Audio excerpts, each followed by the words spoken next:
শুরু করি। প্রথম নিয়মটা হচ্ছে কাউ সা র, কাফ ওয়াও জবর কাউ, সা জবর সা, র জবর র, কাউ সা র।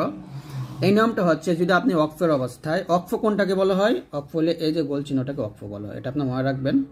অনেকে ওয়াকফ বুঝেন না, ওয়াকফ হচ্ছে এই চিহ্নটাকে বলা হয়, অর্থাৎ থামার চিহ্ন। কোরআন মাজিদের পরের নিয়ম হচ্ছে আয়াতের শেষে থামতে হয়। তো কীভাবে থামবেন সেটাকে মূলত ওয়াকফ বলা হয়।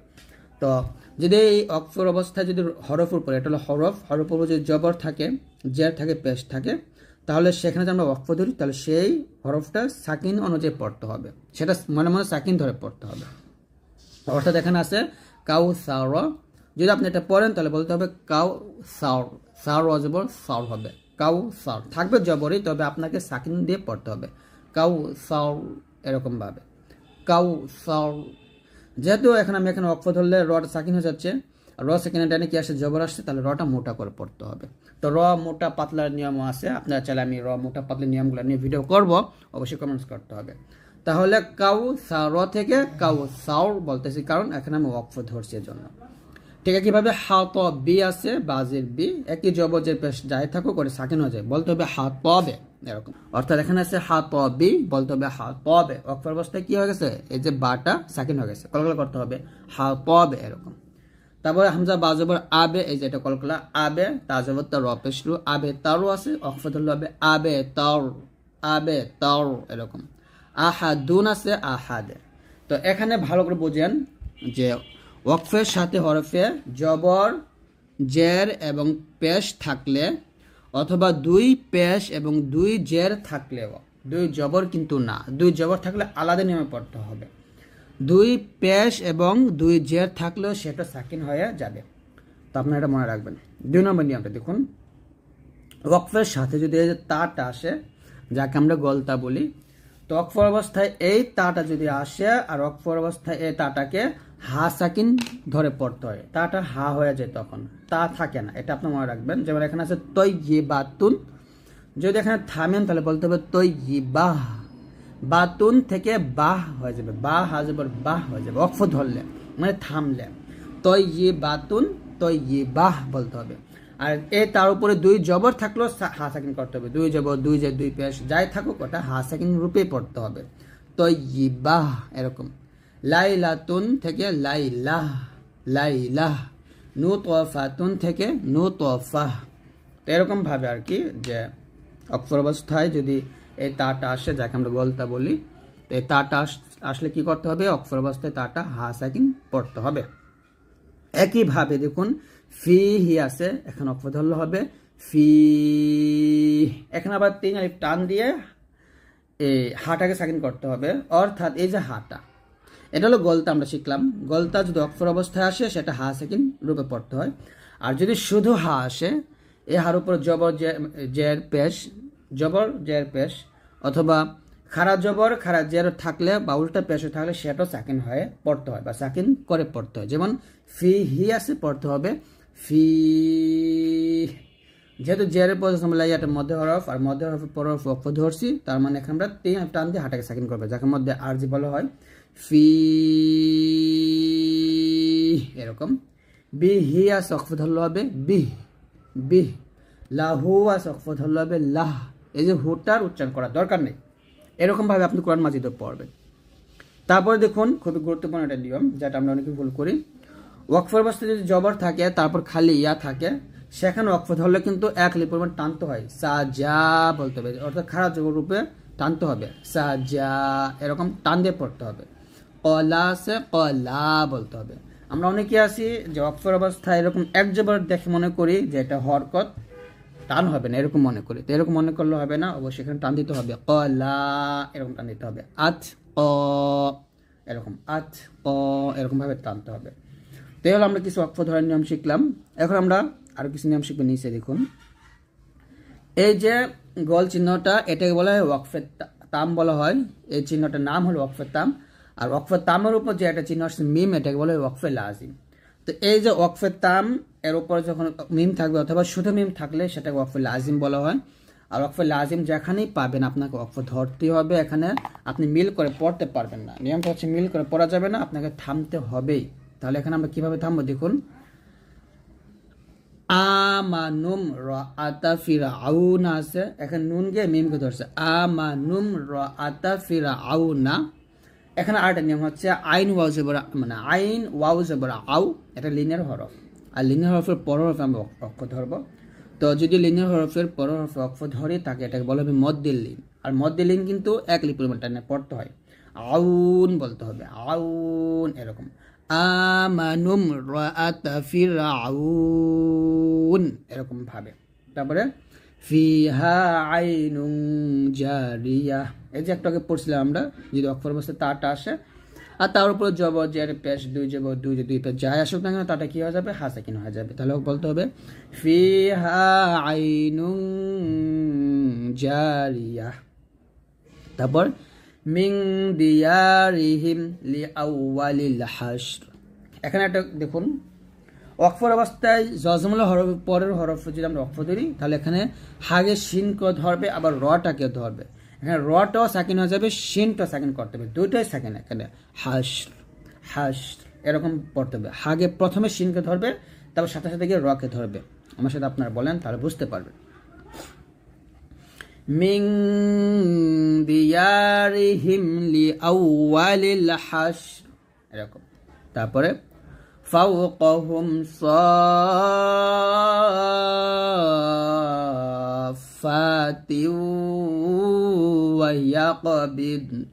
ওয়া ইয়াকবিদ বিদ এরকম, বাগের দোয়াতকে ধরবে, তারপরে নুনকে ধরবে। তো এরকম ভাবে আপনারা এগুলা পড়বেন। তারপরে আইয়ুকুম আহসানু আমালা, এখানে আমালান আছে, যেটা আমরা এখানে থামি তাহলে এখানে আইয়ুকুম আহসানু আমালা বলতে হবে। নিয়মটা কি? নিয়মটা হচ্ছে যদি ওয়াকফের অবস্থায়, এই তটা কিন্তু ওয়াকফের চিহ্ন, তো এখানে আইয়ুকুম আহসানু আমালা, ওয়াকফের অবস্থায় তানবিনে দুইটা জবর থাকলে এক জবর বাদ দিয়ে আরেক জবর স্থানে রেখে এক লিফ টেনে পড়তে হবে। এটা আপনি মনে রাখবেন, খুবই গুরুত্বপূর্ণ একটা নিয়ম। কোরআন মাজিদের আয়াতের শেষে এই নিয়মটা পাবেন, অর্থাৎ ওয়াকফের সাথে এরকম পাইলে দুই জবর পাইলে এক জবর বাদ দিয়ে আরেক জবর রেখে পড়বেন, আইয়ুকুম আহসানু আমালা এরকম।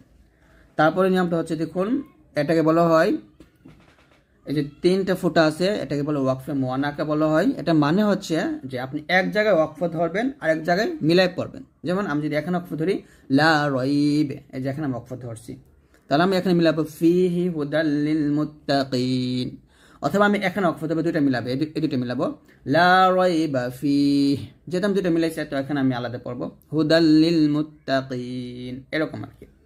অর্থাৎ নিয়মটা হচ্ছে আপনি এক জায়গায় থেমে পড়বেন আর এক জায়গায় দুইটা একসাথে মিলাই পড়বেন, এটা আর কি, এটাকে বলে ওয়াকফে মুআনাকা। তো এরকম আপনারা 6টা ফুটা পাবেন, আপনার কোরআন মাজিদ পড়তে গেলে এগুলো পাবেন, তো সেখানে আপনারা এরকমভাবে পড়বেন। তারপর সবার শেষ নাম হলো সাক্তা। সাক্তা হচ্ছে যে আপনি পড়ার সময় পড়ার মাঝখানে আপনার আওয়াজটা বন্ধ হয়ে যাবে, তবে আপনার শ্বাসটা বন্ধ হবে না, শ্বাস চালু থাকবে। কতক্ষণ? 1 থেকে 2 সেকেন্ড বা 3 সেকেন্ডের মতো শ্বাসটা চালু রেখে আপনি উচ্চারণ করবেন এরকম, মানে আওয়াজটা বন্ধ করবেন এবং শ্বাস চালু রাখবেন। কাল্লা বাল রানা, অর্থাৎ এই যে বাল এখানে এসে আমি সাক্তা করবো, সিন কাফতা সাক্তা, এখানে এসে সাক্তাটা করবো, কাল্লা বাল রানা এরকম। এই যে বালে এসে আমি থেমে গেছি, তার মানে এই না আমার আওয়াজটা বন্ধ হয়ে গেছে, মানে হ্যাঁ মানে সরি, মানে আমার শ্বাসটা বন্ধ হয়ে গেছে। তো শ্বাস কিন্তু আমার বন্ধ হয়ে, শুধুমাত্র আমার আওয়াজটা বন্ধ হয়েছে। কাল্লা বাল রানা ইওয়াজা কাইয়িমা মান রাক মিম মারকাদিনা হাযা এরকম আর কি।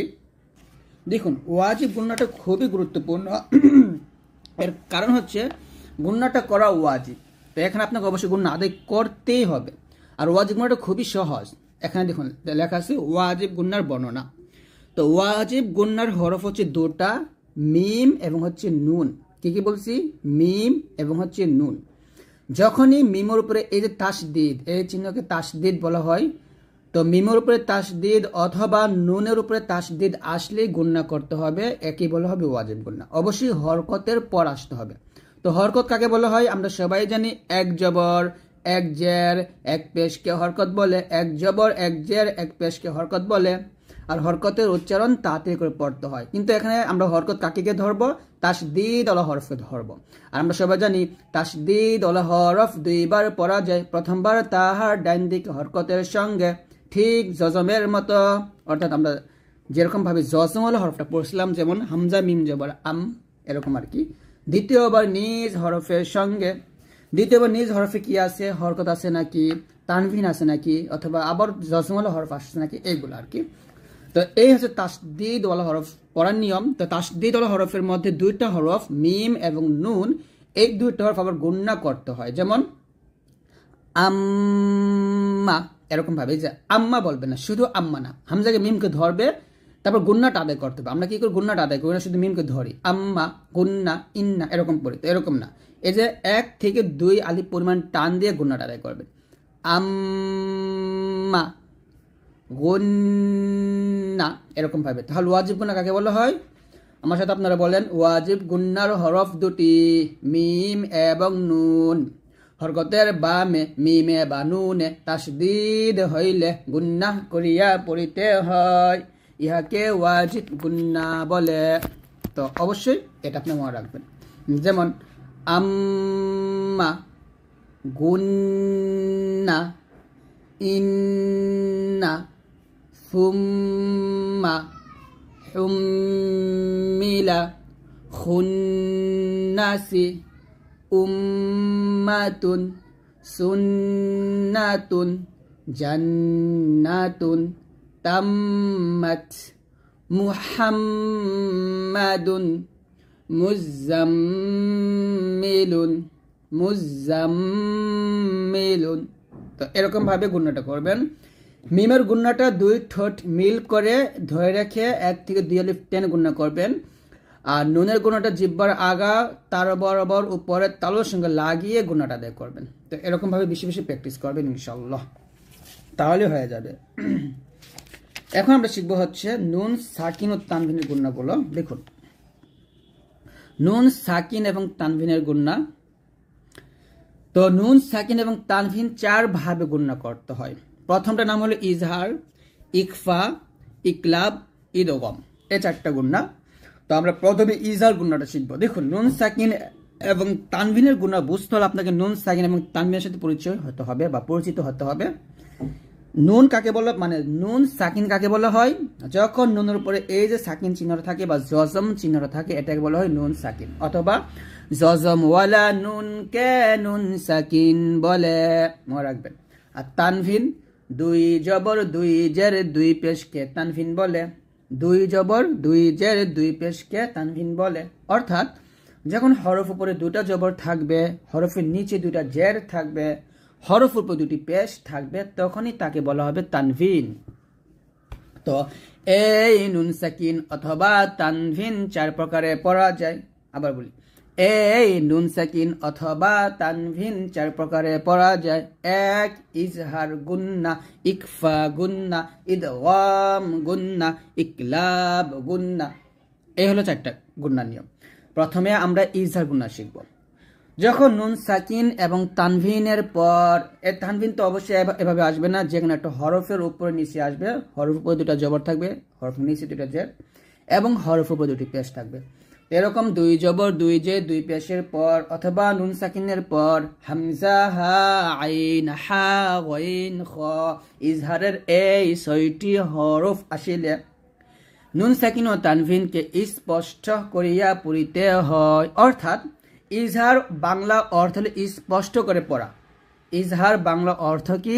স্পষ্ট করে পড়া। যখন নুন সাকিন এবং তানভিনের পর হামজা হা আইন হা গাইন খ এই 6টা হরফ আসবে, তখন নুন সাকিন এবং তানভিনকে স্পষ্ট করে পড়তে হবে, অর্থাৎ গুন্নাহ করা যাবে না। যেমন এখানে দেখুন, নুন সাকিনের পর কি আসছে? হামজা আসছে। এটাকে আপনারা অনেকে আলিফ বলেন, ঠিক আছে, এটা আলিফ। তবে আলিফের উপর যখন জবর জের পেশ থাকে, ওটাকে এই যে হামজা বলা হবে। দেখেন, দেখুন, নুন সাকিনের পর এই যে হামজা আসছে, এই যে হামজা, এটা তো নুন সাকিনের পর হামজা আসার কারণে কিন্তু আমরা এখানে কি করব? এখানে আমরা গুন্নাহ করব না, স্পষ্ট করে পড়ব। এরকম ভাবে নুন সেকেন্ডের পর এখানে হামজা আসার কারণে আমরা কি করব, এই নুন সেকেন্ডটা স্পষ্ট বা গুন্না স্বরে পড়বো, মিন মিন বলবো, একেবারে যেরকম আছে সেরকম উচ্চারণ হবে। মিমকে নুনকে ধরবে, মিম নুন জের মিন, মিন আজালিন, মিন আজালিন, মিন আজালিন, এরকম। তারপর দেখুন নুন সেকেন্ডের পর কি আসছে, হা আসছে, এই যে হা ইজারের হরফ, হা নুন সেকেন্ডের পর আসছে, এই যে নুন সেকেন্ড, এই যে নুন সেকেন্ড, তারপরে এই যে হাটা আসছে। এরকম নুন সেকেন্ড এবং তানবিনের পরে যদি 6টা হরফ আসে তাহলে গুণনা করবেন না, স্পষ্ট করবেন, মান হুয়া, মান মান হুয়া, এরকম। ফা জবর ফা, মিম নুন জবর মান, ফামান ফামান, উফিয়া উফিয়া, এরকম ভাবে। এখানে দেখুন একটা কথা, জবর পর খালি আলিফ তারপর নুন সেকেন্ড আসছে, তো আমরা কিন্তু অনেকেই জানি জবরের পর খালি আলিফ আসলে মাদের হরফ হয়, মাদের হরফ হলে এক আলিফ পরিমাণ টেনে পড়তে হয়। কিন্তু আমি কিন্তু আপনাদেরকে একটা নিয়ম শিখাইছি, যদি খালি হরফের পর জজমওয়ালা হরফ অথবা তাসদিদ ওয়ালা হরফ আসে তাহলে খালি হরফটা পড়া যায় না। এখানে দেখুন আলিফটা খালি অবশ্যই, আর আলিফের উপরে মানে আলিফের পরে হরফটা জজমওয়ালা হরফ। এই জন্য আমরা কি করবো, এ ওয়াও গিয়ে নুনটাকে ধরবো, এখানে আলিফটা পড়া যাবে না, এটাকে আলিফের জায়দা বলে বা অতিরিক্ত আলিফ বলে। তাহলে এখানে বলতে হবে ওয়াও নুন জবর ওয়ান, ওয়াওকে নুনকে ধরবে, ওয়াও নুন জবর ওয়ান, হার জবর হার, ওয়ান হার। এখানে যদি নুনের পেশ জবর থাকতো তাহলে ওয়ানা হার, ওয়া তো আমরা এক প্রাণ দিতে মাদ হয়ে যেত। তো এখানে তো নুনের জবর নেই, সাকিন আসছে, সাকিন আসার কারণে আমরা কি করবো, ওয়াওকে নুনকে ধরবো, ওয়ান হার, এরকম। তারপর দেখুন এখানে নুন সাকিনের পর হা আসছে, এই যে হা ইজার গুণা করছি, ঠিক আছে। নুন সাকিনের পর গয়েন, এই যে গয়েন, সরি আমি দেখাচ্ছি, এই যে গয়েন। তো নুন সাকিনের পর গয়েন আসলে কিন্তু স্পষ্ট করে পড়তে হবে, ইয়ান নুন জবর ইয়ান, গয়েন জের গই, ইয়ান গইদুনা, ইয়ান গইদুনা। মিম নুন জের মিন, খয়া জবর খয়, মিন খয় র দুই জের রিন, মিন খয়রিন, মিন খয়রিন। নুন সাকিনের পর খ আসছে, এই যে খ। এখন আসেন তানভিন, তানভিন কাকে বলে, দুই জবর দুই জের দুই পেশকে তানভিন বলে। তানভিনের উচ্চারণ আমরা কিন্তু এখানে স্পষ্ট করেই পড়ব। তয় আসবো, তো এই যে র দুই জবর রন, এটা হলো তানভিন। তানভিনের পরে কি আসছে, এই যে হামজা আসছে, তো তানভিনের পরে হামজা আসার কারণে আমরা এখানে গণনা করব না, তয় রন। এখানে একটা কথা, সেটা হচ্ছে এই যে নুন সেকেন্ডটা না, এই যে নুন সেকেন্ডটা, এই নুন সেকেন্ডটা তানভিনের ভিতরে কিন্তু হাইড করা থাকে। আমি এটা আপনাদেরকে একটু বুঝিয়ে দিই, তাহলে আপনারা বিষয়টা বুঝতে পারবেন আশা করি। একটা মিনিট, এখানে দেখুন তানভিন কাকে বলে আমরা কিন্তু শিখছি যে দুই জবর, আমি একটু বোঝাই, এই কলমে দাগ ওঠে না রে, একটু টাইম দিন আমাকে।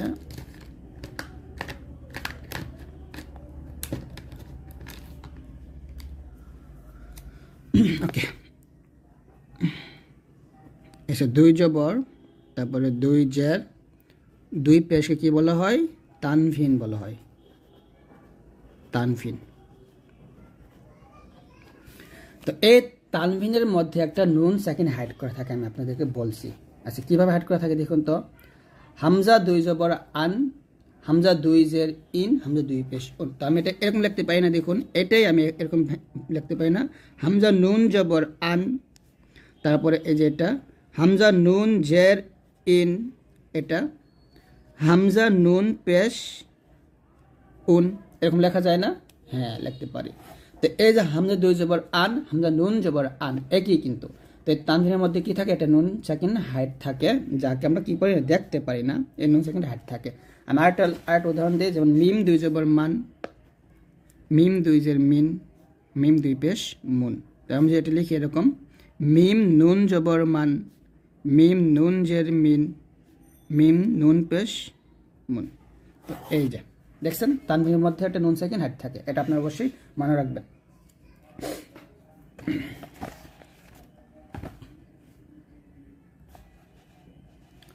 তো এখানে কি হয়েছে, এই তানভিনের ভিতরে একটা নুন সেকেন্ড আছে, যাকে আমরা স্পষ্ট করে পড়বো, পয় রন, র দুই জবর রন আর র নুন জবর রন, একই কথা কিন্তু। পয় রন আবাবিল, পয় রন বলতে হবে এখানে, পয় রন আবাবিল। তারপরে কুল লাম দুই জবর লাম, তানভিনের পরে কি আসছে, এই যে হা আসছে, তাহলে তানভিনের মধ্যে একটা নুন সেকেন্ড হাইট থাকে, ওটাকে আমরা স্পষ্ট করবো, মানে স্পষ্ট করে পড়বো আর কি। কুল্লান হাদাইনা, কুল্লান লান, কুল্লান হাদাইনা, আযাবুন বা দুই পেশ বুন, তানভিনের পর আইন আসছে। তো এরকমই কিন্তু তানভিনের পরে কিন্তু দুই জবর দুই পেশের পরে সেটা হরফ আসবে, অথবা নুন সেকেন্ডের পরে সেটা হরফ আসলে আমরা স্পষ্ট করে বা যেরকম আছে সেরকমই পড়বো, আযাবুন আযীমুন, এরকম। আলিমুন হাকিমুন, আলিমুন, এই যে মিম দুই পেশ মুন, তারপরে এই যে হা আসছে, তাহলে এটা আমরা স্পষ্ট করব আলিমুন হাকিমুন। ইলাহুন গায়রুহু, ইলাহুন হা দুই পেশ হুন, ইলাহুন গায়রুহু লাতীফুন খবীর, এরকমই পড়তে হবে। তো আমরা কিন্তু এই গুণাটা শিখলাম। এখন আসেন ইকফা গুণা। ইকফার হরফ হচ্ছে কয়টা? 15টা। দেখুন এখানে আছে তা, সা, জিম, দাল, জাল, জা, সিন, শিন, সদ, দদ, ত, দ, ফা, কফ, কাফ। আমরা শিখছিলাম এরকম তা, ওয়া, সা, ওয়া, জিম, দাল, জাল, জা, সিন, শিন, সদ, দদ, ত, জ, ওয়া, ফা, ওয়া, কফ, কাফ। আপনারা এরকম ভাবে শুদ্ধ শিখতে পারেন। তো যখন নুন সাকিন অথবা তানবিনের পরে ইকফার 15টি হরফ থেকে যে কোনো একটি হরফ আসিলে নুন সাকিন ও তানবিনকে নাকের ভিতরে গোপন করে গুন্নাহ করিয়া পড়িতে হয়। অর্থাৎ এই নুন সাকিন এবং তানবিনের পর যখন এই 15টা হরফ আসবে, আমরা কি করব?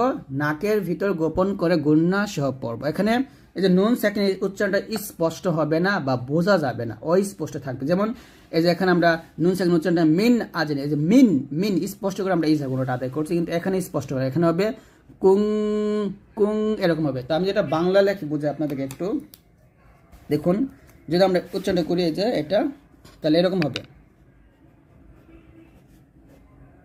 এরকমও বলতে পারেন। আর অবশ্যই এক লিটার দিবেন, কুং কুং কুং, এরকম বলতে পারেন। অর্থাৎ বাংলা অনুস্বার দিয়ে বলতে পারেন, তবে এখানে গুণনা করতে হবে। এক আলিফ পরিমাণ 1 অথবা 2 আলিফ, যে কোনো গুণনা 1 অথবা 2 আলিফ পরিমাণ টান দিবেন। 1 অথবা 2 আলিফ পরিমাণ কি হবে? টান হবে। এটা আপনারা অবশ্যই মনে রাখবেন। গুণনা টান না দিলে গুণনা সুন্দর হবে না, অবশ্যই গুণনা আপনাকে টান দিতেই হবে। তাহলে এই থেকে কিভাবে আমরা এখানে উচ্চারণ করব? কুং তুম, এই যে কুং কুং তুম, এরকম ভাবে। নুন সাকিনের পর কি আসছে? সা আসছে, এই যে সা। তাহলে মাং গুণা করতে হবে, মাং সাকুলাত, মাং সাকুলাত। মিং জিবালিন, মিং গুণ হবে, মিং জিবালিন। মিং দুররিন, মিং বলতে হবে, মিং দুররিন।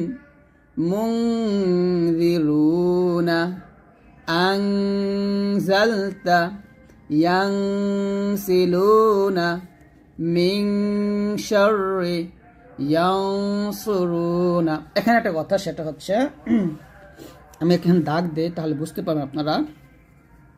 সদ, দদ, ত, জ এবং হচ্ছে কফ, 1 2 3 4 5, এই 5টা হরফকে বলা হয় মোটা হরফ। কি বলা হয়?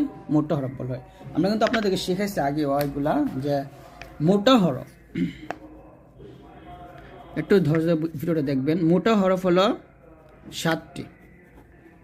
তার মানে হলো সদ, দদ, ত, জ, গইন, আর হচ্ছে খ, আর লাস্টটা হলো কফ।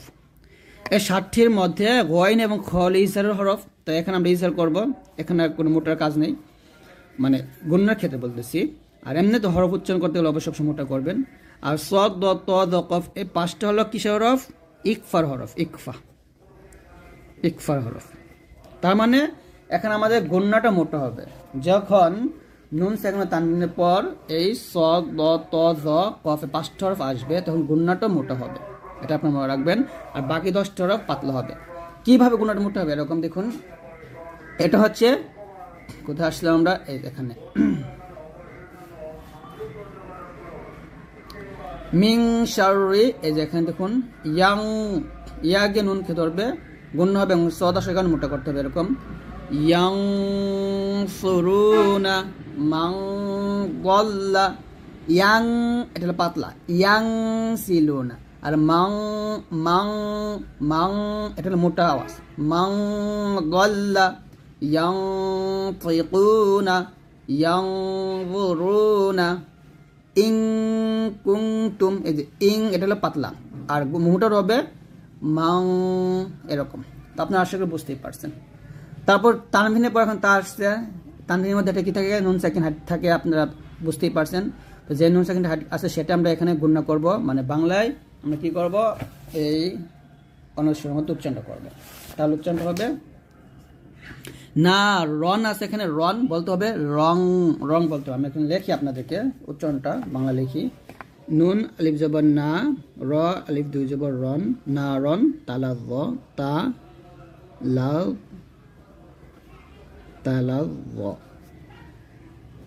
দেখুন না রং তালাভ, এটা আমরা উচ্চারণ করি নুন আলিফ জবর না, রং বলতে হবে এরকম, রং না রং তালাভ এরকম বলতে হবে। তাহলে উচ্চারণটা কি করতে হবে, এই উচ্চারণটা রং বলতে হবে। এখন এখানে কি করতে হবে, এক অথবা দুই আলিফ টান দিতে হবে। কি দিতে হবে, টান দিতে হবে। অবশ্যই এগুলো আপনি মনে রাখবেন। তাহলে আমরা এখানে উচ্চারণটা এরকম করব, না রং তালাভ, কওলাং, লাং বলতে হবে, কওলাং সাকিলা। তারপরে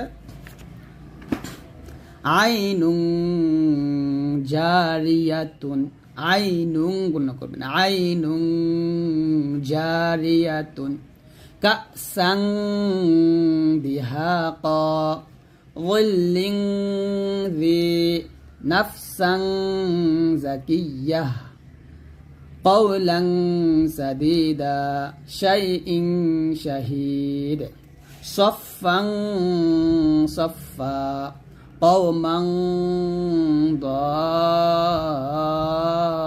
দাল্লিন, কওমুন ফাসিকুন, রিজকান ক্বালু মিন কুল্লি, কিরামান কাতিবিন। এরকম গুণনাটা হবে। তারপরে যে গুণনাটা ছিল সেটা ইদগাম গুণনা। দেখুন ইদগাম গুণনা হরফ হলো কয়টা, 6টা।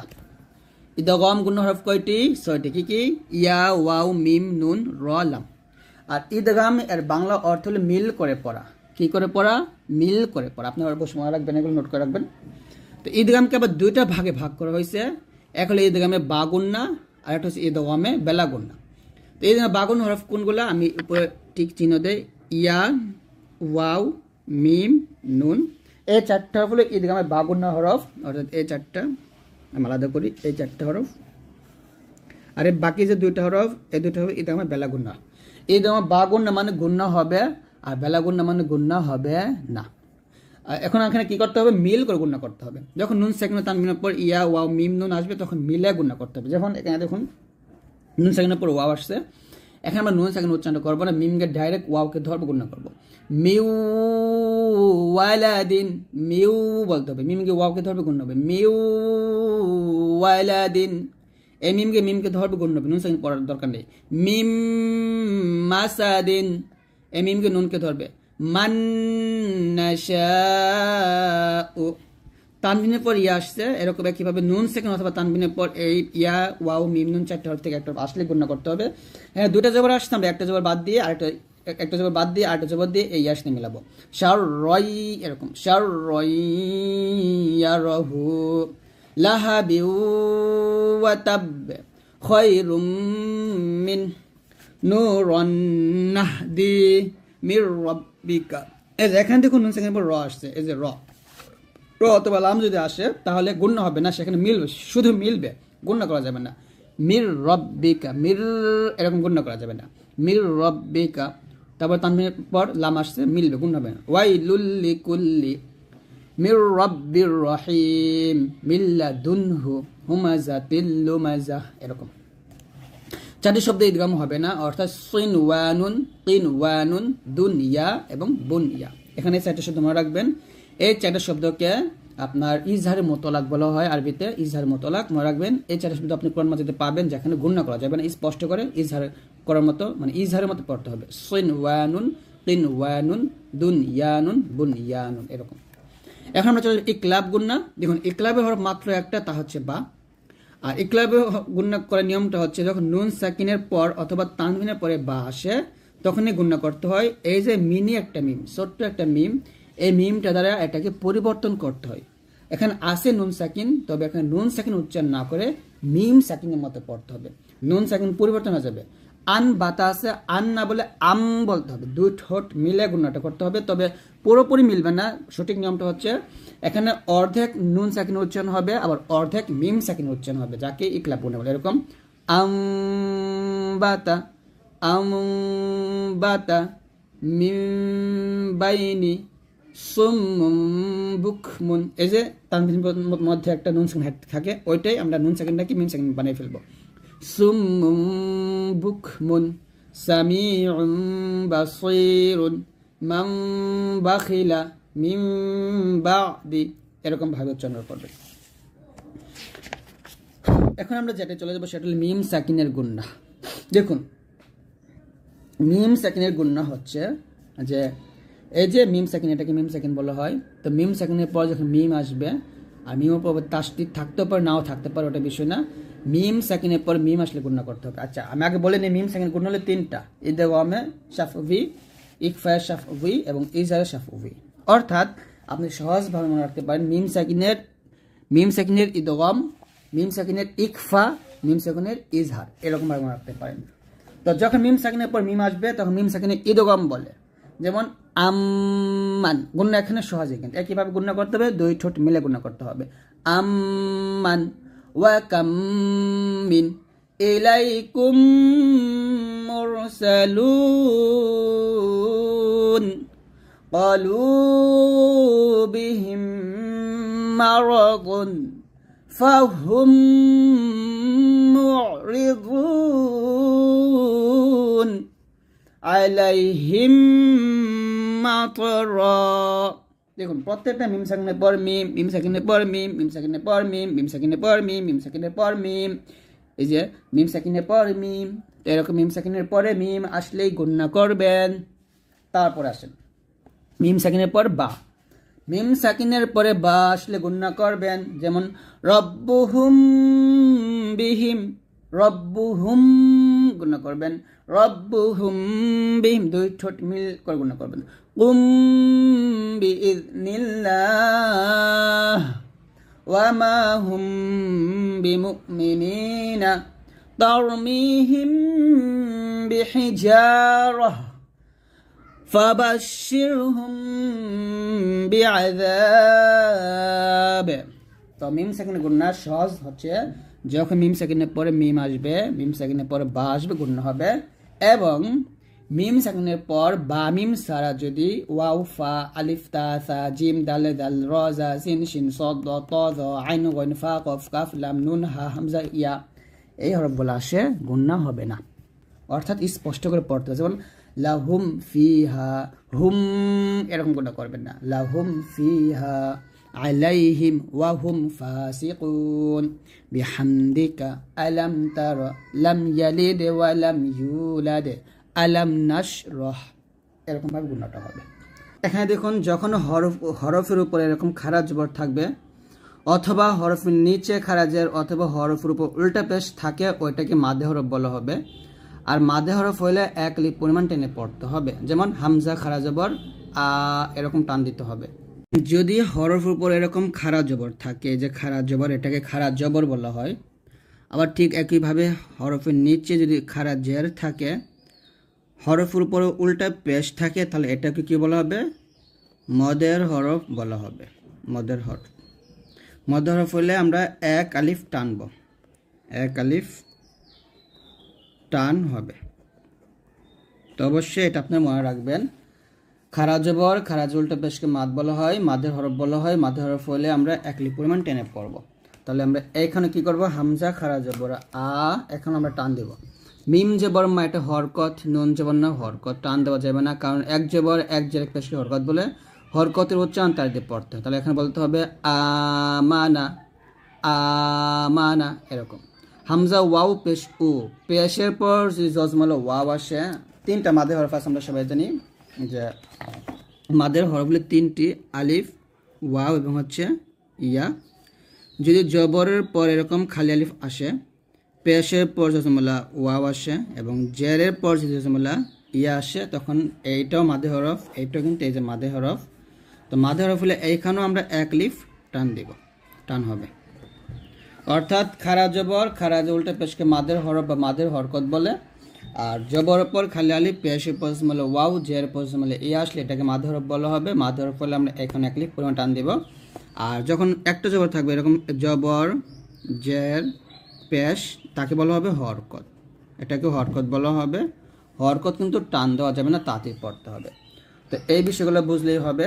তাহলে আমরা এখানে দেখুন পেশের পর হলো ওয়াও আসছে, এটা মাঝে হরফ, আমরা এখানে টান দিব। হামজা ওয়াও পেশ উ, মিম জের মি হরকত টান দিব না, নুন জবর না, উ মিনা, উ মিনা টান হবে।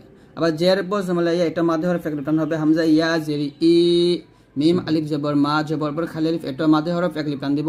ই মা, নুন দুই জবর নান, ই মানান, ই মানান, এরকম। হামজা খারাজের এ, এই যে খারাজের আসছে এক লিফ টান, লাম খারাজে বল লা, এখন এক লিফ টান, এ লা, ফাজের ফি, হা মিম জের হিম, এ লা ফি হিম। হামজা খারা জবর আ কে টান দিবেন, মিম জবর মা, হরকত টান দিবেন না, নুন গে ওয়াওকে ধরবে, মানে পেশে পর মানে ওয়াও আসছে একটা মাঝে হরফ এক টান হবে। আমানু, নুন ওয়াও পেশ নু, আমানু, এরকম পড়তে হবে। তারপর দেখুন হামজা জবর আ, বা জবর বা, আবা দাল দুই জবর দান, আবা দান আসছে। এখানে দেখুন এই যে ওয়াকফের চিহ্ন আসছে। তো যদি এরকম ওয়াকফের অবস্থায় তানফিনে দুইটা জবর থাকে, আমি এটা আপনাদেরকে ভালো করে বুঝিয়ে দিই। অবশ্যই লিখতে হবে না, আপনি ভালো করে দেখেন যে ওয়াকফের অবস্থায় যদি তানফিনের দুইটা জবর থাকে এরকম, তো এক জবর বাদ দিয়ে দিবেন, এক জবর বাদ দিয়ে আরেক জবর স্থানে রেখে এক লিপ পরিমাণ টেনে পড়বেন। যেমন এখানে আছে আবাদান, যদি এখানে থামেন তাহলে বলতে হবে আবাদা, দা বলতে হবে, এক লিপ টান হবে আবাদা। কফ ওয়াও জবর কও, জবর পর ওয়াও আসছে, এটা হলো লিনিয়ার হরফ। আমরা সবাই জানি যে লিনিয়ার হরফ হলো দুইটা। আমি এখানে লিখে বুঝি আপনাদের বোঝানোর জন্য। লিনের হরফ দুইটি, ওয়াও এবং হচ্ছে ইয়া। যখন জবরের পর জজমালা ওয়াও আসবে, একইভাবে জবরের পর যখন জজমালা ইয়া আসবে, এটাকে বলা হবে লিনের হরফ। লিনের হরফ হলে তাড়াতাড়ি পড়তে হবে, এখানে কিন্তু টানা যাবে না, তাড়াতাড়ি পড়তে হয়। লিনের হরফ তাড়াতাড়ি পড়তে হয়। তাহলে আমরা এখানে কিন্তু লিনের হরফটা তাড়াতাড়ি পড়ব। কফ ওয়াও জবর কও, লাম দুই জবর লান আছে। তো এখানে কফ গিয়ে ওয়াওকে ধরবে, টান দেওয়া যাবে না। কফ ওয়াও জবর কও, লাম দুই জবর লান আছে, কওলান। যদি এখানে থামেন তাহলে লাতে আমরা এক টান দিব, কারণ ওয়াকফের অবস্থায় এই যে তানফিনে দুইটা জবর আসছে, বা ওয়াকফের অবস্থায় দুই জবর থাকলে আমরা সেখানে এক টান দিব, এক জবর বাদ দিব, আরেক জবর স্থানে রেখে পড়ব কওলা। ঠিক একইভাবে গোল মা, গর ক, মিম পেশ মু, সিন গিয়ে মিমকে ধরবে, সিন মিম জবর সাম, মিম দুই জবর মানে এখানে একটা খালি ইয়া আসছে। তো আমরা এখানে কি করবো, একটা জবর বাদ দিয়ে, যেহেতু ওয়াকফের অবস্থায় দুইটা জবর আসছে, তো এরকম ভাবে আসলে কিন্তু এক জবর বাদ দিয়ে আরেক জবর স্থানে রেখে এক টান দিব, মুসাম্মা, এরকম ভাবে। এই হচ্ছে আমাদের মদ হরফ। একটা হলো শিখলাম জবরের পর যদি খালি আলিফ আসে, এরকম জবরের পর খালি আলিফ, পেশের পর ওয়াও, এবং হচ্ছে জেরের পর ইয়া আসলে, অথবা খারা জবর খারা জের এবং উল্টা পেশ আসলে সেইগুলো এক লিফ টান হয়। আর ওয়াকফের অবস্থায় তানভিনে দুইটা জবর থাকলে এক জবর রেখে আরেক জবর বাদ দিয়ে এক লিফ টানে পড়তে হয়, এটাকে মধ্যে আওয়াজ বলা হয়। এটা আপনি মনে রাখবেন। অর্থাৎ ওয়াকফের অবস্থা আপনারা এইরকমভাবে সবসময় টানবেন। তারপরের মাত্রা হচ্ছে দেখুন লিনিয়ার হরফ শিখেছিলাম আমরা, যে লিনিয়ার হরফ দুইটা, ওয়াও ইয়া। জবর পর ওয়াও থাকলে ঠিক একইভাবে জবর পর ইয়া থাকলে এটাকে, এই দুইটাকে লিনিয়ার হরফ বলা হয়। লিনিয়ার হরফ হলে তাড়াতাড়ি করে পড়তে হয়, আমরা সবাই একটু আগে শিখছি। কিন্তু লিনিয়ার হরফের পরের হরফে যদি দেখুন ওয়াকফ, মানে খ ওয়াও জবর খ, এটা লিনিয়ার হরফ। আর ফা দুই পেশ ফুন, খও ফুন, মানে খও লিনিয়ার হরফের পরের হরফ আছে ফা দুই পেশ ফুন, তারপরে এই যে ওয়াকফ আসছে। তো এরকম লিনিয়ার হরফের পরের হরফে যদি ওয়াকফ আসে, তাহলে সেই লিনে এক লিফ টান দিতে হয়। আর সেই পরের হরফে দুই পেশ, দুই জের অথবা জবর জের পেশ থাকলে সেই হরফটা সাকিন অনুযায়ী পড়তে হয়। তাহলে এখানে আছে খৌফুন, ওয়াকফ ধরলে হবে খৌফ, এরকম খৌফ। নাউমুন আছে, ওয়াকফ ধরলে হবে নাউম, নাউম। বাইতিন আছে, ওয়াকফ ধরলে হবে বাইত। এরকম লিনিয়ার হরফের পরের হরফে যদি আপনি ওয়াকফ ধরে পড়েন, তাহলে সেই লিনে, মানে সেই লিনে এক লিফ টান দিয়ে পরের হরফটাকে সাকিন রূপে পড়তে হবে, এটা আপনি মনে রাখবেন। তারপর দেখুন হামজা সদ জবর আস, হা আলিফ জবর হা, এটা মদে হরফ, কারণ জবর পর খালি আলিফ আসছে, আমি একটু আগে শিখছি। লামিয়া জিল্লি মদে হরফ, মিম ওয়াপেশ মু মদে হরফ। জবর পর খালি আলিফ, জেরের পর জজমলা ইয়া, পেশের পর জজমলা ওয়াও থাকিলে মদে হরফ হয়। মধ্যে হরফ হইলে এক আলিফ টানিয়ে পড়িতে হয়, যা আমরা শিখছি। কিন্তু মধ্যে হরফের পরের হরফে যদি আমরা ওয়াকফ ধরি, অর্থাৎ হা আলিফ জবর হা, এটা মধ্যে হরফ, তার বা দুই পেশ বোন, তারপরেও হরফে এই যে দেখুন ওয়াকফ বা থামার চিহ্ন আসছে। তো এরকম ভাবে যদি মধ্যে হরফের পরের হরফে ওয়াকফ ধরতে হয়, আর সেইখানে এই মাদের 3 আলিফ টানতে হবে। 3 আলিফ টান দিয়ে এই হরফটাকে সাকিন করতে হবে মধ্যে লিনের মতো। এখানে আসহাবুন আছে, যদি আপনি ওয়াকফ ধরেন তাহলে বলতে হবে আসহাবে। যেহেতু বাটা কলকলা হরফ, তাই আমি এখানে কলকলা আদায় করছি। হাতে আমি 3 আলিফ টান দিছি, 3 আলিফ টান দিয়ে বাটাকে সাকিন করছি এবং কলকলা করছি। আসহাবে। আলিমুন আছে, যদি এখানে ওয়াকফ ধরেন তাহলে বলতে হবে আলিম। ঠিক একইভাবে তা'লামুনা আছে, ওয়াকফ ধরলে হবে তা'লামুন।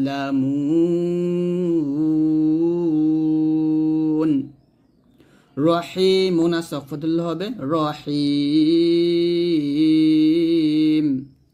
মাউন আছে, থামলে হবে মাউন। তো এরকম ভাবে প্রত্যেকটা শেষে ওয়াকফ ধরলে 3 আলিফ টান দিয়ে পরের হরফে সাকিন রূপে পড়তে হবে, এটা আপনি মনে রাখবেন।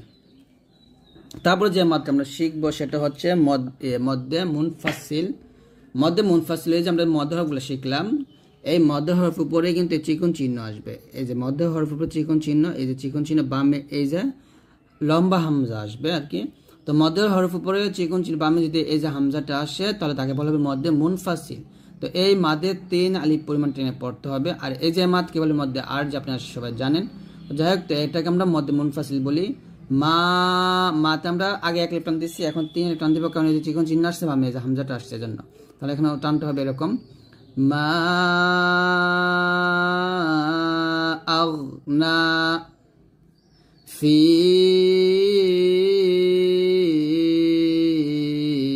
আমরিন ওয়া আলা আলি ওয়া মা আদরাকা বিমা উনজিলা। হামজা নুন পেশ ওং, এখানে ইকফা গুন্না হবে। আমি কিন্তু গুন্না নিয়ে এর আগে ভিডিওতে আলোচনা করছি।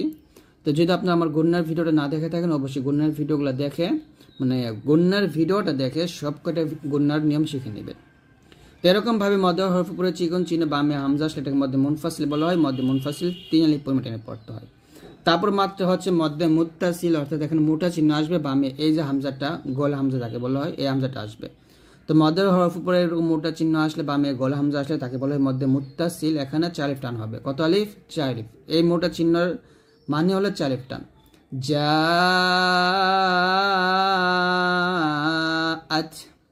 সিআত সুআ নিসাআ উলাইকা। এই হচ্ছে মধ্যে মুত্তাসিল। মধ্যে হরফ উপর মোটা চিহ্ন আসছে বামে, এই যে হামজাটা আসছে, এটাকে মধ্যে মুত্তাসিল বলে। এই মাদেরগুলোতে 4 টান দিবে।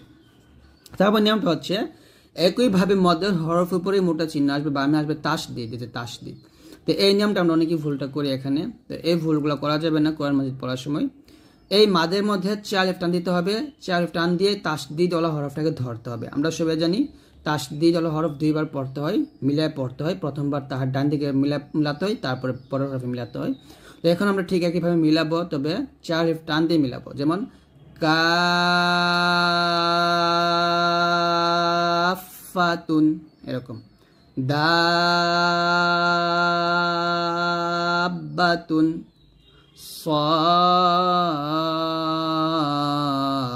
সাফাতি, হাক্কাতুন,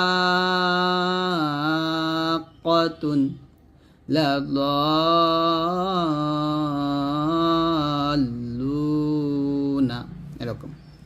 এটা হলো গেল মধ্যে লাজিম কালমি মুসাক্কাল। আর একটা মাদ হচ্ছে মধ্যে লাজিম কালমি মুখাফফাফ, অর্থাৎ একইভাবে মধ্যে হরফ উপর মোটা চিহ্ন বামে সাকিন থাকবে। তো এই যে উদাহরণটা, এটা কোরআন মাজিদের মধ্যে 2টা উদাহরণ আছে। আল আনা, এটা কিভাবে উচ্চারণ হবে? আল আনা, এরকম। তারপর দুটা মাদ হচ্ছে যদি হরফ উপরে এরকম মোটা চিহ্ন থাকে সে হরফেই 4 আলিফ টান দিতে হবে।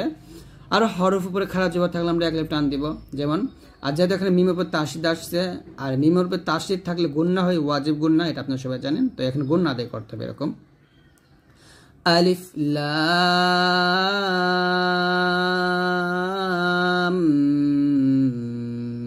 মিম। লামের 4 আলিফ টান দিয়ে মিমকে ধরবে, তারপর মিমকে গুণনা করতে হবে। এটাকে এখানে কিন্তু এটা ওয়াজিব গুণনা বলা হয় না, এটাকে মিম সাকিন গুণনা বলা হয়, কারণ আমরা যেটাকে ভাঙ্গালে এখানে আমরা মিম সাকিন গুণনাটা পাই। তো যাই হোক, আমরা তাসদিদ দেখিয়ে আমরা ওয়াজিব গুণনা বলি আর কি, কিন্তু এখানে এটা মিম সাকিন গুণনা হয়। তো এটা ভাঙ্গালে আপনারা বুঝতে পারবেন, আমি আপনাদেরকে ভাঙ্গিয়ে বোঝাই, এটা একটু সময় দিবেন। দেখুন আলিফ যদি আমি লিখি ভাঙ্গিয়ে, তাহলে হামজা জবর আ, লাম, লাম ফাজের লিফ, আলিফ, এটা লাম আর কি, আলিফ তারপর লাম, আলিফ লাম মিম।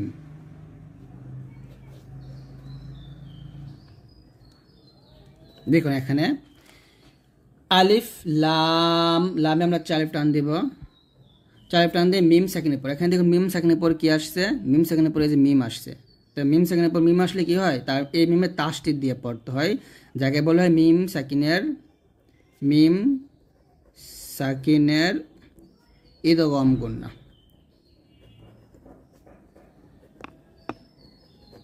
মিম সাকিনের ইদগম গুন্না বলা হবে। তাহলে এই যে মিম সাকিনের পর মিম আসার কারণে আমরা কি করতেছি? এটা আমরা টান দিচ্ছি। তাহলে এটা কিন্তু এই যে আমি লিখলাম, এটা সমান সমান হলে এই যে এটা আলিফ লাম মিম, এই যে এটা সমান সমান হচ্ছে এটা। আমি একটু করে দিই, এই দেখুন এইটা সমান সমান হচ্ছে এটা। এখানে যা লিখছি এখানে কিন্তু তাই, আমি এখানে ভাঙ্গাই লিখছি পুরাটা, আর এখানে আমি মানে শর্ট কাটে লিখছি। যেমন আলিফ লাম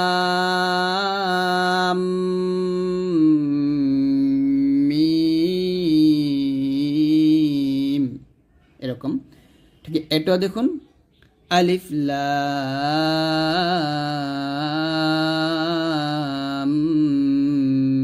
মিম। এখন আপনারা এখানে বলতে পারেন যে লামে কেন 4 আলিফ টান হলো? দেখুন আমি এখানে একটা নিয়ম দেখেছি আপনাদেরকে, যদি মদের হরফ উপরে মোটা চিহ্ন বামে যদি কি হয় সাকিন হয়, তাহলে সেই মাদের 4 আলিফ টানতে, যেমন আল আনা। তো এখানে দেখুন আমি যদি মদের হরফ উপরে মোটা চিহ্ন দেই, এটা ধরুন মোটা চিহ্ন, 4 দিয়ে মোটা চিহ্ন বুঝাইছি আর কি, এটা মোটা চিহ্ন ধরেন। তা লাম আলিফ জবর লা, এটা কি মধ্য হরফ না? আর মধ্য হরফ উপরে জবরের বাম পাশে খালি আলিফ মধ্য হরফ, আর মধ্য হরফ উপরে যে মোটা চিহ্ন আসছে, তবে মিম ইয়া যে এটা মধ্য হরফ, জের পজিশন মিলে মধ্য হরফ, আর মধ্য হরফ উপরে যে মোটা চিহ্ন আসছে বামে যে সাকিন আসছে, মানে সাকিন হরফ আসছে, এখানে বামে সাকিন হরফ আসছে। তো এই জন্য এইগুলাতে আমি 4 পরিমাণ টেনে পড়ছি। এই যে ঠিক এই নিয়মটা, যেমন মধ্য হরফ উপরে মোটা চিহ্ন বামে সাকিন আসছে, লামের উপর সাকিন আসছে, ঠিক এখানেও মধ্য হরফ উপরে মোটা চিহ্ন বামে মিম উপরে সাকিন, আবার মধ্য হরফ উপরে মোটা চিহ্ন বামে মিম উপরে সাকিন। তো এরকমভাবে আসার কারণে এই হরফগুলোতে আমরা 4 টান দিচ্ছি। আর এখানে কোনো গুণনা আদায় করতেছি, কারণ মিম সাকিনের পরে যে মিম উপর তাসদিদ মিম আসছে আর কি, এক কথা মিম সাকিনের পর মিম আসলে ওই মিমের তাসদিদ দিয়ে গুণনা আদায় করতে হয়। তো এই জন্য আমরা এখানে 4 টান দিচ্ছি। তো আশা করছি আপনারা এটা বুঝতেই পারছেন। তারপরে যে নুন কফ এগুলোতে কিন্তু 4 পরিমাণ টান দিতে হবে। যেটা আমি এটাকে ভাঙিয়ে লিখে দেখুন আপনাদের একটু বোঝানোর জন্য। এটা হলো নুন, তো নুনটা যে আমি এরকম লিখতে পারি না, নুন ওয়াও পেশ নু, তারপর নুন সাকিন, এরকম লিখতে পারি না। তো পেশের পজিশন হলো ওয়াও, এটা মধ্য হরফ, আর মধ্য হরফ উপরে যে মোটা চিহ্ন দিয়ে দিলাম, আর বামে যে নুন সাকিন চলে আসছে, দেখছেন নুন সাকিন। তো মধ্য হরফ মোটা চিহ্ন বামে নুন সাকিন বা সাকিন আসলেই সে মাদে কী করতে হয়? 4 টান দিতে হয়। তাহলে এখানে নুন, এই নুনতে আমরা 4 টান দিয়ে নুনটাকে ধরবো, নুন। তো এটাকে সংক্ষেপে আমরা এর উপরে মোটা চিহ্ন দিয়ে বোঝাইছি যে এই নুনের 4 টান হবে। তো এরকম প্রত্যেকটা হরফই কিন্তু এখানে এরকমভাবে পড়তে হবে। তাহলে আমি এগুলো পড়ে দিয়ে আশা করি আপনারা এগুলো বুঝতে পারছেন। আলিফ লাম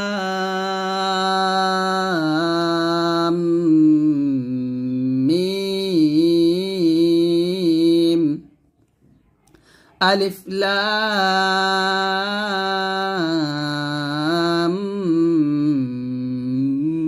মিম।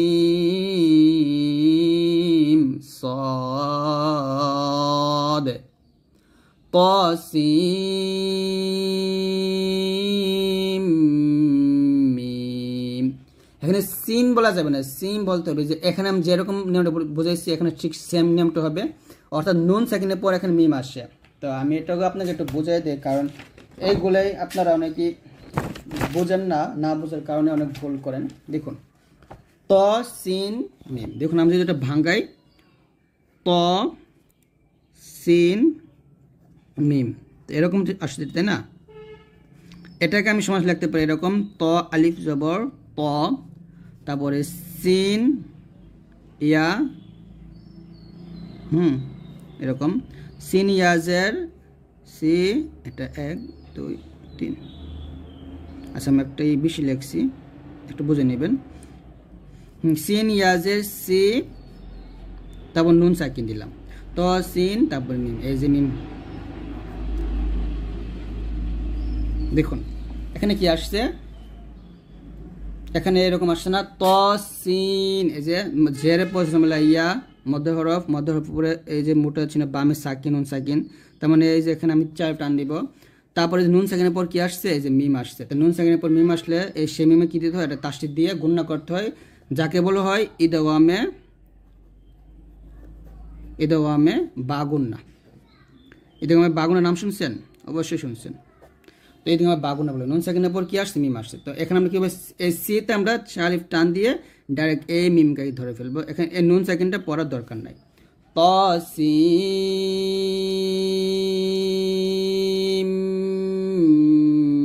মিম, এরকম ভাবে বুঝতে পারছেন? তো এগুলো খুবই সহজ। তারপরে নুন 4 টান দিবেন, কফ ইয়াসিন হামিম আইন সিন কফ। আইন সিন কফের 3টা হরফ উচ্চারণ করতে গেলে আইনের মাঝখানে একটা নুন আসে, নুন উচ্চারণটা আসবে না, এখানে ইকফা গুণা করতে হবে। আমি এটা আপনাদেরকে বুঝিয়ে দিই একটু, দেখুন আমি এখানে লিখি আইন সিন কফ, 4 আলিফ টান 4 আলিফ টান 4 আলিফ টান। তো এটার সঙ্গে সঙ্গে এরকম লিখতে পারি, আইন ইয়া জবর আই, নুন সেকেন্ড দিলাম, এখানে আমি মোটা চিহ্ন দিলাম। একইভাবে মধ্য হরফ না, এটা যদি লিন্য হরফ, তো লিন্য হরফ মোটা চিহ্ন বামে সাকিন আসলো, সেখানেও কিন্তু 4 টানতে হয়। তা আইন তারপর সিন লিখে আমি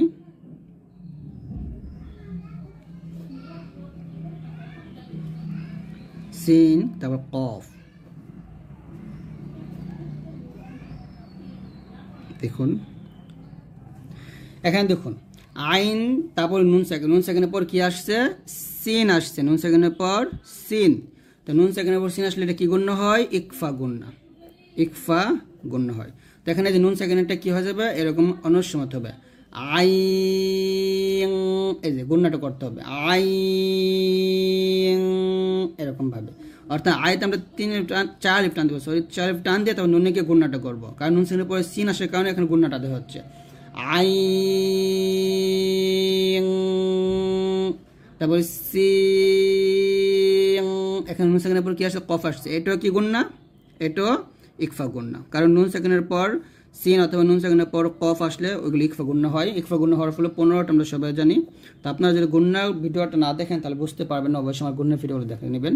নুন সেকেন্ডের পর সিন, নুন সেকেন্ডের পর কফ আসার কারণে আমরা এগুলোতে কী করতেছি, গুণনা আদায় করতেছি। এরকম এই যে এইটা এবং আমি এটা ভাঙ্গাই লিখছি, এটা দুটো একই, আইন সিন কফ, ঠিক একইভাবে এখানেও বলতে পারেন আইন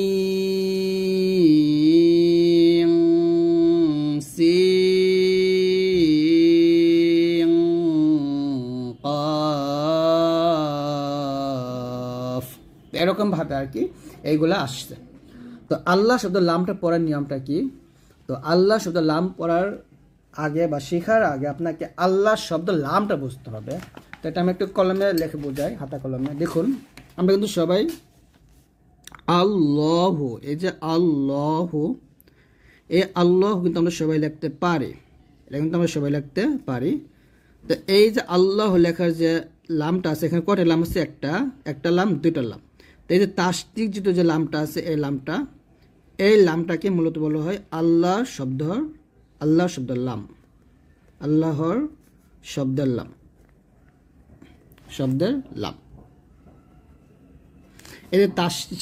এই তাসদিকযুক্ত লামটাকে আল্লাহর শব্দের লাম বলে। তো এই যে লামটা ডাইনে যদি জবর থাকে তাহলে মোটা করতে হবে, যেমন আল্লাহ। আবার ঠিক একইভাবে এই লামটা ডাইনে যখন পেশ থাকবে তখন মোটা হবে, আর এই লামের ডাইনে যখন জের থাকবে এরকমভাবে, এই যে জের থাকলে লিল্লাহি, এটা হচ্ছে পাতলা। জের থাকলে কি হবে? পাতলা হবে। আর জবর এবং পেশ থাকলে, এই দুইটা থাকলে কি হবে? মোটা হবে। খুবই সহজ, কিন্তু কঠিন বিষয় না। এই আল্লাহ শব্দ লামের ডানে জবর এবং পেশ থাকলে মোটা করবেন, এই আল্লাহ শব্দ লামের ডানে যখন জের পাবেন তখন পাতলা করবেন। তো এটাই এখানে বলা হয়েছে। তো আমরা এখানে দেখুন, যদি আল্লাহ শব্দ লামের ডানে জবর পাই তাহলে মোটা করব, আর পেশ পাইলে মোটা করব, আর জের পাইলে পাতলা করব। যেমন এখানে আল্লাহ না বললে বলতে হবে আল্লাহু, এরকম। হুয়াল্লাহু, ওয়াওকে লামকে ধরবে, ল বলতে হবে হুয়াল্লাহু। সামি আল্লাহু, আল্লাহ বলবেন না, ল বলবেন। সামি আল্লাহু, এই যে পেশ আসছে মোটা করবেন। রাসূলুল্লাহি, নাসরুল্লাহি, নারুল্লাহি, তখন ল বলবেন। আর এই যে জের আসলে তখন পাতলা হবে লিল্লাহি, বিসমিল্লাহি, দীনিল্লাহি, বিল্লাহি, যিকরিল্লাহি, কুলিল্লাহুম্মা। এরকম জের আসলে পাতলা করবেন। এটা হচ্ছে আল্লাহ শব্দের লামটা পড়ার নিয়ম। এখন শিখব র হরফটা পড়ার নিয়ম। দেখুন, র হরফ পোর বা মোটা করার নিয়মটা হচ্ছে, পোর মানে হচ্ছে মোটা। তো আমি এটা সংক্ষেপ আপনাদেরকে একটু বুঝে খাতা কলমে, তাহলে আপনারা খুব সহজে বুঝতে পারবেন বিষয়গুলা। দেখুন, র হরফটা, এটা র হরফটা দুইটি নিয়মে পড়তে হয়। এক হচ্ছে কি মোটা, আর দুই হচ্ছে পাতলা। তো র কখন মোটা করতে হবে, কখন পাতলা করতে হবে? দেখুন, মোটা করার নিয়ম আমি এখানে লিখি, মোটা করার নিয়ম। মোটা করার নিয়ম হচ্ছে, যখন রর উপরে জবর পাবেন মোটা করবেন, রর উপরে পেশ পাবেন মোটা করবেন। এটা হলো র সাকিনের ডাইনে জবর আসলে মোটা করবেন। ঠিক একইভাবে এটা হলো র সাকিনের ডাইনে পেশ থাকলে মোটা করবেন। তো এখানে এই চারটে নিয়ম মনে রাখেন। রর উপরে জবর, রর উপরে পেশ মোটা, র সাকিনের ডাইনে জবর, র সাকিনের ডাইনে পেশ থাকলে মোটা হবে। তারপরে এটা হলো পাতলার নিয়ম। পাতলার নিয়মটা হচ্ছে, তোমরা পাতলার নিয়মটা বুঝতে পারছো, বিপরীত। যেমন র নিচে জের থাকলে পাতলা, আবার র সাকিনের, এই যে র সাকিনের ডাইনে জের হলে পাতলা। তো এই হলো দুইটা নিয়ম। একটা হলো রর উপরে জবর পেশ থাকলে মোটা, র সাকিনের ডাইনে জবর অথবা পেশ থাকলে মোটা করবেন। আর র নিচে জের থাকলে পাতলা, আর র সাকিনটা আমি র লিখছি জানা, কিন্তু র বুঝবেন। র সাকিনের ডাইনে জের থাকলে এটা পাতলা হবে। এখন আসেন, এখানে আরেকটা বিষয় আছে, যে র সাকিনের ডাইনে যদি জেরও থাকে, পরে যদি মোটা হরফগুলো আসে, আমরা সবাই জানি মোটা হরফ 7টা। আমি কিন্তু এটা আপনাদেরকে অনেকবার বোঝাইছি। মোটা হরফ আমি এখন লিখি, মোটা হরফ হলো 7টি। কি? সদ, দদ, তারপর হচ্ছে আমি একটু জমটাই করি, সদ, দদ, ত, জ, গইন, তারপর হচ্ছে খ, কফ। এই 7টা হলো মোটা হরফ। তো র সেকেন্ডের ডাইনে যদি জের আসে এবং র সেকেন্ডের পরেরও হরফটা যদি মোটা হরফ আসে, তাহলে সেক্ষেত্রে মোটা হবে। যেমন এখানে দেখুন, এখানে দেখুন র সেকেন্ডের ডাইনে কি আসছে? জের আসছে। তো আমরা জানি র সেকেন্ডের ডাইনে জের আসলে পাতলা হয়, ঠিক আছে, কফ আছে, ক্লিয়ার, পাতলা হবে। এখন যে আমি এখানে মোটা হরফ নিয়ে আসি, এখন দেখুন আমি র সেকেন্ডের ডাইনে জের আসছে, কিন্তু পরের হরফটা মোটা হরফ ত আসছে, এই যে মোটা হরফ ত। তো এরকম ভাবে র সেকেন্ডের ডাইনে জের আসলে পরের হরফ, মোটা হরফ থেকে একটা হরফ চলে আসে, তখন এইটাকে কি করতে হবে? এটাকে মোটা করতে হবে, র সেকেন্ডটা মোটা করে পড়তে হবে। মোটা হরফ না হয় যদি এরকম আসে ফির আউন, ফার ওয়াজের ফির এজে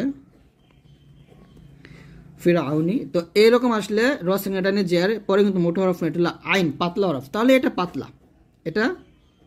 এটা পাতলা। আর এখানে দেখুন র সেকেন্ডের ডানে জের, তবে পরে মোটা হরফ আসার কারণে এটা মোটা করব। তো এক কটা নিয়ম বুঝলেই হবে, আর দরকার নেই। এখন আমরা মূল আলোচনা চলে যাব। দেখুন এখানে রর উপরে জবর আসলে মোটা করবেন রব্বুকুম, রর উপরে পেশটা মোটা করবেন রু রু রুহামাউ। এই মাদ নিয়ে কিন্তু আমি এর আগে ভিডিওগুলো আলোচনা করছি, সেগুলো দেখবেন। রর উপরে জবর মোটা করবেন মাররাতান, তারপরে ফাফির রু, এই যে র ওয়া পেশ, রু পেশ আসলে মোটা করবেন। র সেকেন্ডে ডানে জবর মোটা করবেন ওয়া আরসালা, র সেকেন্ডে ডানে পেশ মোটা করবেন কুরআনুন ওয়াল আসর, এখানে মোটা হবে, এখানে সদ মোটা হবে, র মোটা হবে, এই যে জবর আসছে ওয়াল আসর খুসর, এরকম। র সেকেন্ডের ডানে জের, এখানে এটা একটা নিয়ম, সেটা আমি মানে তখন লিখি নাই, এখন বলতেছি। এখানে দেখুন র সেকেন্ডের ডানে জের আসছে, কিন্তু মাঝখানে একটা আলিফ আসছে, ডাইরেক্ট জের আসে নাই। যদি ডাইরেক্ট জের চলে আসতো এরকম ভাবে, আমি যদি দেখাই আপনাদেরকে, তো যাই হোক এখানে উদাহরণ দেয় নাই, তো আমি এখানে বুঝাই দিই। যদি এখানে আলিফটা না আসতো, এই যে এরকম ভাবে চলে আসতো, আমি যে একটা উদাহরণ লিখছি ফির আউন, এই যে র সেকেন্ডের পরে জের, মানে র সেকেন্ডের ডাইনে জের, মাঝখানে কোনো বাধা নাই, এখানে মাঝখানে বাধা আছে, সেটা হলো আলিফ। তো এই আলিফটা থাকার কারণে আমরা এই র সেকেন্ডে মোটা করব, আমির তাবু, এরকম। তো র সেকেন্ডের ডাইনে জের পরে যে মোটা সদ আসছে, এটা মোটা হবে মির সদিন, এরকম আমির তাবু মির সদিন। খুসা দগ তিনকিজ, এটা হলো খ স দ গইন ত কফ জ, মোটা হরফ 7টা এখানে দেওয়া আছে, আপনারা খুসা দগ তিনকিজ এরকম ভাবে মনে রাখতে পারেন। এই হলো মোটা নিয়মটা গেল। এখন আসেন পাতলা, র নিচে যে আসলে পাতলা হবে রিহ লাতাশিতাই মিন শাররি ফাসবির, এই যে র সঙ্গে ডানে জের পাতলা হবে ফাসবির যিকর ফিকর মিন খৈর। এখানে আরেকটা নিয়ম হচ্ছে, সেটা হচ্ছে যে র সাকিনের, মানে র সাকিনের ডানে যদি ইয়া সাকিন থাকে, তারপরে যদি জবর যে পেশও থাকে, তাহলে সেটা পাতলা হয়। দেখুন এই যে র সাকিন, মানে এটা হলো র সাকিন, কি র সাকিন ওয়াকফর অবস্থায় রটাকে আমরা সাকিন করতেছি, এই জন্য। তো এর ডানে যে ইয়া সাকিন, তার ডানে জবর, তো এরকম ইয়া সাকিনের ডানে জবর থাকে, আর এরকম খৈর টান দিয়ে যদি রটাকে ধরি, তাহলে এখানে রটাকে পাতলা করতে হবে, খৈর, এরকম খৈর পাতলা করতে হবে। অর্থাৎ এটাকে বলা হয় অস্থায়ী, এটাকে আরজি সাকিন বলা হয়। আরজি সাকিনটা হচ্ছে ওয়াকফর অবস্থায় যদি কোনো হরফকে সাকিন করে পড়ি, ওটাকেই আরজি সাকিন বলা হয়। নুনে কুতনিয়া বা নুনে কুতনি পড়ার নিয়ম, এই যেটা নুন দেখতে পারতেছেন, এই যে নুনটাকে নুনে কুতনিয়া বা নুনে কুতনি বলে। এই যে দেখুন নুনটা, এই যে নুনটা, তো এই নুনে কুতনিটা আয়াতের মাঝেও আসতে পারে, আবার ওয়াকফের উপরে বা ওয়াকফের নিচেও থাকতে পারে, এটা কোনো বিষয় না। তো এটা পরের নিয়ম হচ্ছে যে যদি আপনি ওয়াকফের সাথে পান, মানে আয়াতের শেষে পান, তাহলে যদি আপনি এখন ওয়াকফ ধরেন, তাহলে এই নুনে কুতনি পড়ার দরকার নেই। আর ওয়াকফ না ধরে মিল করে পড়লে নুনে কুতনি পড়তে হবে, এটা হচ্ছে নিয়মটা। তো আমি একটু ভালো করে বুঝিয়ে দিই। যেমন এখানে যদি আমি ওয়াকফ ধরি, ওয়াকফ অবস্থায় দালের উপর যেহেতু দুইটা পেশ আসছে, তো ওয়াকফ অবস্থা হরফে এক জবর এক যে এক পেশ থাকলে, অথবা দুই পেশ থাকলে সে হরফে সাকিন হয়ে যায়। তো এখানে আমরা ওয়াকফ ধরলে আহাদ, আহাদ ডালটা সাকিন করে পড়ব, তারপরে এই যে আলিফের উপর জবর দিয়ে লামের সাথে মিলাবো, আল্লাহু, এরকম বলবো আল্লাহু, আহাদ আল্লাহু, এরকম পড়বো। যদি আমরা এখন ওয়াকফ ধরি বা থামি, আর যদি আমরা এখন ওয়াকফ না ধরি, তাহলে এখানে যে দাল পেশ দুন আছে, মানে দাল দুই পেশ দুন আছে, দুইটা পেশ আছে, তবে আমরা এখানে একটা পেশের উচ্চারণ করব। কয়টা পেশের উচ্চারণ করব? একটা পেশের উচ্চারণ করব। যেমন আহাদু নিল্লাহু, তখন এই নুনকে লামকে দিকে ধরবে। তো এটাই হচ্ছে পড়ার নিয়ম, আহাদু নিল্লাহু। অর্থাৎ এখানে দাল দুই পেশ দুন না বলে দু বলবো, দাল পেশ দু, মানে একটা পেশে উচ্চারণ করব। ঠিক একইভাবে এখানে যদি আমরা ওয়াকফ ধরি, আলিমা হবে, অর্থাৎ ওয়াকফের অবস্থায় তানবিনে দুইটা জবর আসছে, তো এক জবর ছেড়ে আরেক জবর স্থানে রেখে এক লিপ পরিমাণ টেনে পড়তে হবে ওয়াকফ ধরলে। আর ওয়াকফ না ধরলে এরকম পড়তে হবে আলিমা নিল্লাহি, তখন আবার নিল্লাহি বলতে হবে। এখন আবার ঠিক একইভাবে আমরা এক লিপ পরিমাণ টান দিব। কারণ আমরা একটা জবরই পড়ব। আদে নিন আছে অকফতুল্লাহ আদ, আর যখন আদে নি নিল্লাতি বলতে হবে, আদে নি নিল্লাতি। এই নুন দুই যে নিন আছে এখানে অকফতুল্লাহ একটা জেরে উচ্চারণ করব, মানে মিল করে পড়লে আদে নি নিল্লাতি এরকম পড়ব। কদিরুন আছে, যদি আমি অকফ না ধরি তাহলে কদিরু নিল্লাতি বলতে হবে, আর এরকম ভাবে বলবো কদির আল্লাযী বলতে হবে। যদি অকফ ধরি কদির আল্লাযী এরকম। লুমাজাতিন নিল্লাযী, আর যদি আমি অকফ ধরি লুমাজাহ বলতে হবে। মানে একটা আমি ভালো করে বুঝে দিই, এখানে অকফ ধরি লুমাজাহ বলতে হবে, তবে নিল্লাযী এটা বলা যাবে না, আল্লাযী বলতে হবে। আর একসাথে বললে লুমাজাতি নিল্লাযী। দুই যে তিন আছে এখানে, দুই জের না বলে এক জের উচ্চারণ করবো, লুমাজাতি নিল্লাযী এরকম। আর অকফ ধরলে এই যে তাটা, এই তাটা হা সাকিন হয়ে যাবে, লুমাজাহ নিল্লাযী, মানে আল্লাযী বলতে হবে, সরি তখন আবার আল্লাযী বলতে হবে। অকফ ধরলে লুমাজাহ আল্লাযী এরকম বলতে হবে। তো আশা করছি আপনার অনুকূতিটা বুঝতে পারছেন। এটা পড়ার নিয়মটা আমার আবারও বলে দেই যে ওয়াকফ ধরলে পড়ার দরকার নেই, অনুকূতনি মিল করে পড়লেই পড়তে হবে। যদি না বুঝতে পারেন আমাকে কমেন্টস করে জানাবেন, আপনাকে আরো ভালো করে বোঝার চেষ্টা করব। আলিফে জায়দা, তো আলিফে জায়দা বলা হয় অতিরিক্ত আলিফকে, অর্থাৎ এই যে আলিফটা, এই আলিফটা হচ্ছে অতিরিক্ত আলিফ। আর এটা আপনি কিভাবে চিনবেন? কোরআন মাজিদের মধ্যে এটা চিনার উপায় হচ্ছে যে এই যে আলিফের উপরে একটা গোল চিহ্ন দেওয়া থাকবে, এই গোল চিহ্নটা দেখে আপনারা বুঝতে পারবেন এটা হচ্ছে আলিফের জায়দা। আর আলিফের জায়দা মানে হচ্ছে অতিরিক্ত আলিফ। অতিরিক্ত আলিফ মানে হচ্ছে এখানে আমরা সবাই জানি যে জবরের পরে খালি আলিফ আসলে এটা মাদে হরফ হয়, মাদে হরফ হলে এক আলিফ পরিমাণ টেনে পড়তে হয়, কিন্তু আলিফের জায়দাটা টান না দিয়ে তাড়াতাড়ি পড়তে হবে। ইন্না সামুদা আফা ইম্মাতা, আফা টান দিব না কারণ এটা আলিফের জায়দা, আফা ইম বলতে হবে, আফা ইম্মাতা লাআউদাউ কওয়ারির। যদি আমরা এটা মানে ধরেন একটা ওয়াকফ অবস্থায় পাইছি, এখানে আমরা ওয়াকফ ধরবো, যদি ওয়াকফ ধরি তাহলে টান দিব কওয়ারির এরকম। আর ওয়াকফ না ধরলে কওয়ারির সালাসিলা। দেখুন আমি এই দুটো মিলাই পড়ছি, এখানে ওয়াকফ ধরি নাই, এখানে এসে ওয়াকফ ধরছি, এখানে ওয়াকফ ধরার কারণে আমি টান দিছি। তার মানে আলিফের জায়দা যদি ওয়াকফের অবস্থায় পান আর সেখানে ওয়াকফ ধরলে টান দিতে হবে। আর আয়াতের মাঝে বা ওয়াকফ না ধরলে টান দেওয়ার দরকার নেই। সালাসিলা লাকিন্না আযুনুনা এরকম ভাবে এটা পড়তে হবে। আলিফে জায়দা পড়ার নিয়মটা আমি আবারও বলে দিই। ওয়াকফের অবস্থায় যদি আলিফে জায়দা আসে আর সেখানে যদি ওয়াকফ ধরেন তাহলে এক লিফ পরিমাণ টান দিবেন, আর ওয়াকফ না ধরে মিল করে পড়লে টান দেওয়ার দরকার নাই। আর আয়াতের মাঝে আসলে তো সেখানে আপনি ওয়াকফ ধরবেনই না, সেখানে টান দিবেন না। এখন আমরা শিখবো আলিফে রসমে খত। আলিফের রসমে খত হচ্ছে আনা শব্দ, এটা আমরা আনা শব্দ বলতে পারি, যে কোরআন মাজিদের মধ্যে আনা বা আনাবু, আনা মিলা, আনা সিয়া। তো এই যে চারটা আনা, আনা সিয়া, এই চারটা আনাতে টান দেওয়া যাবে।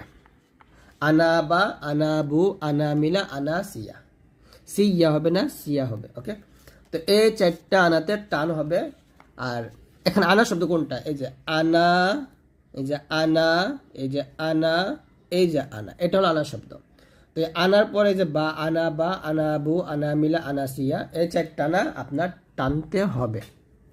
আর বাকি যত আনা আপনি পাবেন ওই আনাগুলো টানা যাবে না। যেমন এখানে আছে ওয়ালা আনা আবিদ, এই যে আনাতে আমরা টান দেবো না, এটা তাড়াতাড়ি পড়বো। ইন আনা ইল্লা নাযীর, এই যে আনাতে আমরা টান দিব না, ইন আনা ইল্লা নাযীর, এরকম ভাবে আমরা পড়বো। এটা হলো আনা শব্দ পড়ার নিয়ম।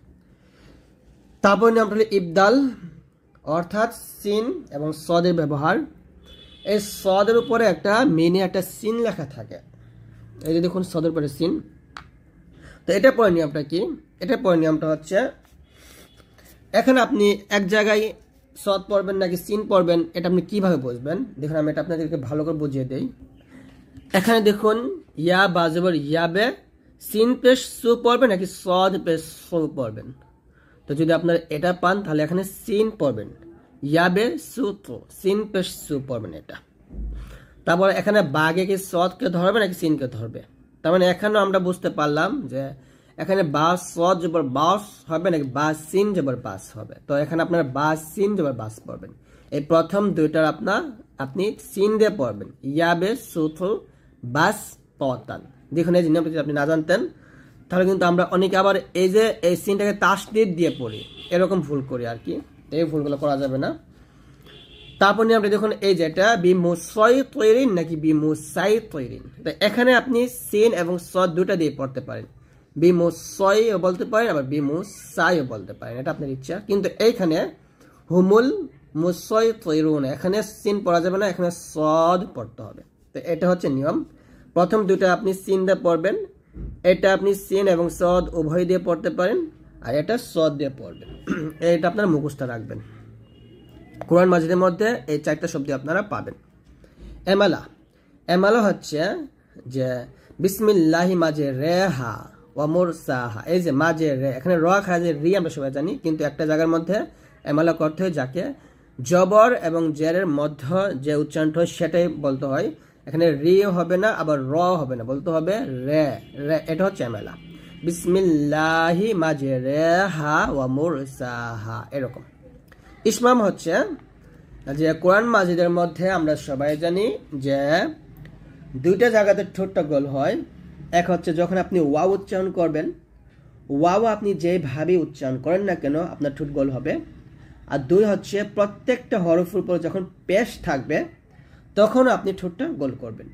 এই দুই জায়গার মধ্যেই ঠোঁটটা গোল করে পড়তে হয়। কিন্তু আরেকটা জায়গায় ঠোঁট গোল হয়, সেটা হচ্ছে সূরা ইউসুফে পাবেন আপনারা, قالوا يا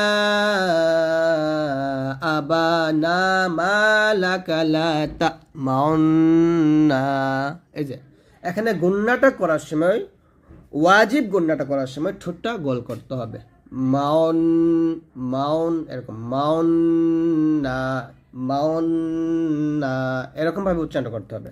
এটা একটু আলাদা, আমরা কিন্তু এই নিয়মটা জানি না, না জানা কেন লা মান্না বলি, মান্না এটা ভুল, বলতে হবে মাউন্না মাউন্না, এরকম ভাবে। তো এই হলো আজকের এই ভিডিওটি, 8টা নিয়ম আজকে আমরা শিখলাম। তো যদি ভিডিও ভালো লাগে অবশ্যই লাইক দিয়ে দিবেন, আর অবশ্যই প্লিজ আমাদের ভিডিওগুলো সবার কাছে শেয়ার করে দিন, কারণ ভিডিওগুলো ভিউ হচ্ছে না। তো আপনারা একটু শেয়ার করলে অবশ্যই ভিউ হবে ইনশাল্লাহ। তো প্লিজ সবার কাছে একটু শেয়ার করে দিন। তো সবাই ভালো থাকবেন আল্লাহর রহমতে। আর তারপরে আপনারা কি ভিডিও চান বা কোন বিষয়ের উপর ভিডিওগুলো আপনার জন্য ভালো হবে সেটা অবশ্যই কমেন্টস করে জানাবেন।